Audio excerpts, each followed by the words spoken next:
नमस्कार. आपण पाहतायत महाराष्ट्र ग्रामीण न्यूज. मी दिग्विजय पवार आणि आज इथं राष्ट्रवादीचे उमेदवार श्री बाळासाहेब अशोकराव शिंदे यांच्या प्रचारार्थ इथे आपण बघू शकतो की काही महिला आपल्या सोबत उपस्थित आहे, समोर आहे. तर आपण त्यांना विचारणार आहे काही प्रश्न.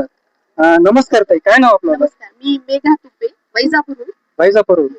काय वाटतं आता जे समजा आपल्या बाळासाहेबांचा जो प्रचार चालू आहे, तर काय वाटतं कोणकोणची कामं अशी आहे की ती बाळासाहेब मार्फत होणार आहे?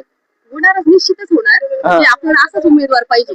मी तर खंडाळा वासियांना सांगू शकते की जर आपल्याला असे उमेदवार असेल ज्यांना समाजसेवेची पण फार आवड आहे, त्यांना जर आपण निवडून दिलं तर मला निश्चित असं वाटतं की ते समाजसेवा करत करत तसंच त्यांच्या पदाचा चांगल्या प्रकारे उपयोग करून लोकांना त्याचा चांगला निश्चित फायदा होईल.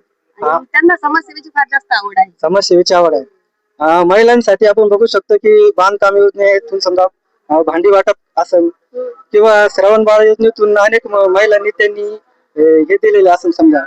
तर काय वाटतं अजून असं? म्हणजे बघा, जसे बाळासाहेब शिंदे हे कुठल्याही पदावर नसताना त्यांनी जसं महिलांसाठी जे काम केले, जसं तुम्ही म्हणते कामगार कल्याणाचं, म्हणजे कुठलेही पद नसताना त्यांनी जर हे काम केलं तर मला असं वाटतं की त्या ज्या महिलांसाठी काम केलं त्या तर त्यांचं आपल्याला मतदान तर होणारच निश्चितच, पण त्यांना निवडून दिलं तर आणखीनच महिलांना जास्त फायदा होईल. महिलांना सक्षमीकरण ज्याच्यासाठी ते काम करताय ते त्यांच्यासाठी फायदा तर महिलांसाठी कुठलाही 1 रुपया न घेता त्याने आतापर्यंत भरपूर मदत केली. याच्या पुढे अशी निस्वार्थच मदत करणार. आताच आपण बघितलेलं आहे की आपले राष्ट्रवादी पक्षाचे वरिष्ठ समजा अजितदादा पवार असतील, यांचं जे अपघाती निधन झालेलं आहे, तर आपलं याबद्दल काय मत आहे? मी अजित पवारांना, म्हणजे राष्ट्रवादी हा जो पक्ष आहे, अजित पवार म्हणजे एक कणखर असं नेतृत्व होतं.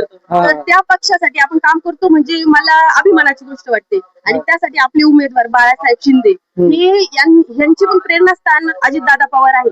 तर लोकांनी जर पक्षाचा जो मेन जो गाभा जो आहे त्यांना समोर ठेवून मतदानही करावं आणि बाळासाहेब शिंदेना निवडूनही द्यावं, म्हणजे आपल्या अजितदादांचं पण स्वप्न पूर्ण होईल. आणि एवढी मोठे तुम्हाला काय वाटतं आता जे समजा अजितदादांचं जे निधन झालेलं आहे, ही जी एक भावनिक लाट निर्माण झालेली आहे, याच आपल्याला बाळासाहेबांसाठी याचं काही होईल का असं तुम्हाला वाटतं? मला तर हेच वाटतं, सगळ्या महिलांनी अजितदादांना खरं मनापासून श्रद्धांजली जर द्यायची असेल तर राष्ट्रवादी ह्या चिन्हाला, घड्याळ या चिन्हाला सगळ्यांनी मतदान करावं, हीच अजितदादांसाठी श्रद्धांजली ठरेल. सगळ्यांना विनंती की यावेळेस सगळ्यांनी घड्याळाला मतदान करा. आपले सगळे सीट घड्याळाचे आले पाहिजेत. सगळे सीट घड्याळाचे आले पाहिजे.